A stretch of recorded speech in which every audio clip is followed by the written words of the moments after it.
Assalamualaikum warahmatullahi wabarakatuh. Selamat pagi semuanya. Alhamdulillah, senang sekali Ibu bisa menyapa lagi pada pertemuan hari ini, walaupun masih dalam keadaan belajar daring atau PJJ. Nah, sekarang kita masuk pada tema 1, subtema 2 pada pembelajaran 3. Pada pembelajaran 3, ada 3 KD yang harus kita capai. Tujuan kita pembelajaran kita pada hari ini ada 3 KD. Yang pertama, kita masuk pada KD persebaran kepadatan penduduk yang ada di Indonesia. Nah, di sini kalian bisa mengamati gambar peta. Di sini yang diperlihatkan adalah kepadatan penduduk Indonesia menurut provinsi. Ini data tahun 2010 ya. Nah, sekarang kalian perhatikan pada peta itu ada gambar berwarna. Warnanya ada 3 macam. Ada berwarna hijau, berwarna kuning, dan berwarna orange. Nah, ini ada tujuan, ada maksud pemberian warna pada peta. Ada keterangan, kalian bisa lihat kepadatan penduduk diberi kode warna, di mana yang berwarna hijau itu adalah kepadatan penduduknya yang masih jarang. Bisa diperhatikan pada peta, pulau-pulau mana saja yang diberi warna sesuai dengan kepadatan penduduk sesuai simbol. Kemudian ada warna kuning. Warna kuning itu batasnya sampai 100 sampai 500 orang. Ya, itu yang warna kuning ada di Sumatera, Sulawesi, dan Indonesia bagian timur ya. Lanjut ke warna merah. Warna merah itu berada di Pulau Jawa. Kalian bisa lihat Pulau Jawa yang mana. Nah, kalian harus bisa mengamati peta letak pulau-pulau yang ada di Indonesia dari Sabang sampai Merauke. Nah, perhatikan baik-baik kepadatan penduduk, persebaran kepadatan penduduk yang ada di peta. Setelah mengamati peta, kalian dituntut untuk mengetahui apa yang harus diketahui. Di sini Ibu Guru sudah siapkan ada 5 pertanyaan. Sekarang kalian masuk ke kegiatan Ayo Mencoba. Jawablah pertanyaan kelima sesuai dengan tabel, kemudian jawab di bagian kolom jawaban. Apa pertanyaannya? Lihat pertanyaan pertama. Pulau manakah yang paling padat penduduknya di Indonesia? Berdasarkan peta tadi, kalian bisa menjawab. Kedua, pulau manakah yang paling sedikit penduduknya di Indonesia? Ditandai dengan warna apa? Yang ketiga, berapakah jumlah kepadatan penduduk Provinsi Lampung? Nah, kalian harus tahu Lampung berada di provinsi mana. Yang keempat, berapakah jumlah kepadatan penduduk Provinsi Papua Barat? Dan yang kelima, berapakah jumlah kepadatan penduduk provinsi tempat tinggalmu? Nah, tempat tinggalmu di sini kalian harus tahu, kalian berada di pulau mana? Ya, kalian berada di Pulau Kalimantan. Kalimantan berada di mana? Warna apa berdasarkan peta yang diberikan? Sekarang kita lanjut. Kegiatan berikutnya adalah masih pada mengamati peta.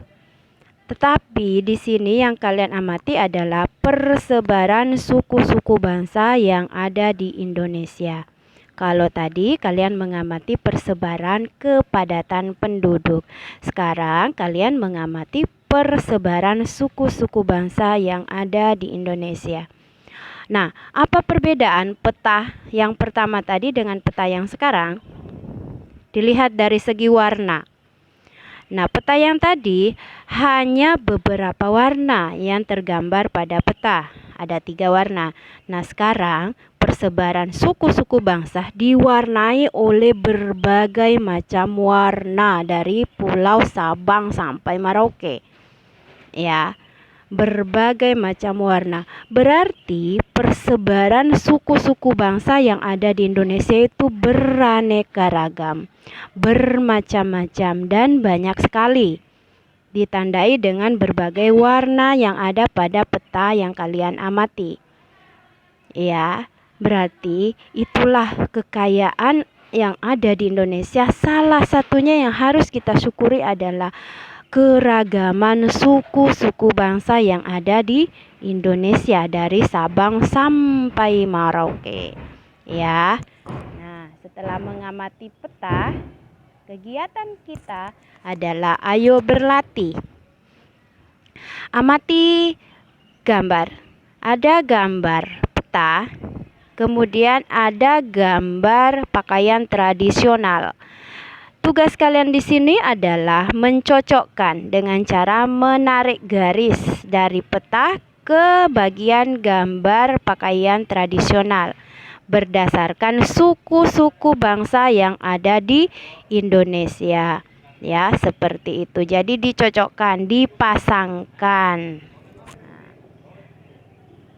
Itu kegiatan kedua. Nah, sekarang kita masuk pada kegiatan ketiga. Ayo mengamati. Apa yang harus kalian amati? Di sini kalian harus melakukan yang namanya wawancara.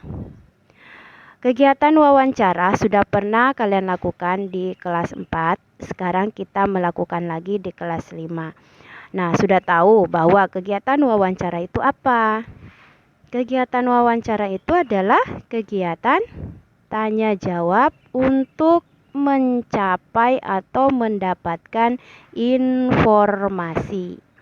Nah, ada beberapa unsur, ada beberapa hal yang harus kalian ketahui sebelum melakukan kegiatan wawancara.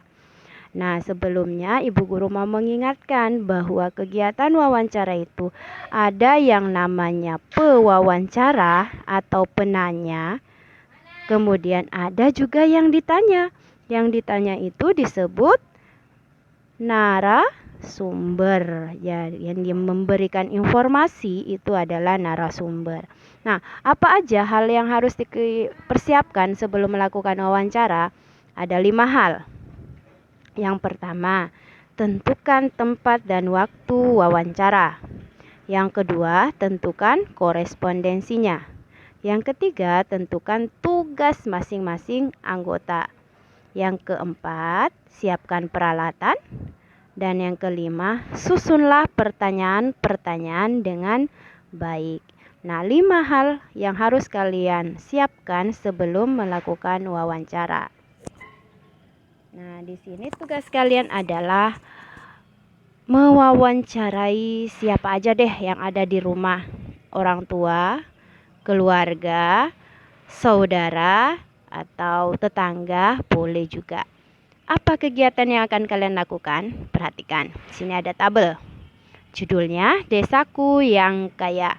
Tetap masih pada KD persebaran suku-suku bangsa yang ada di Indonesia.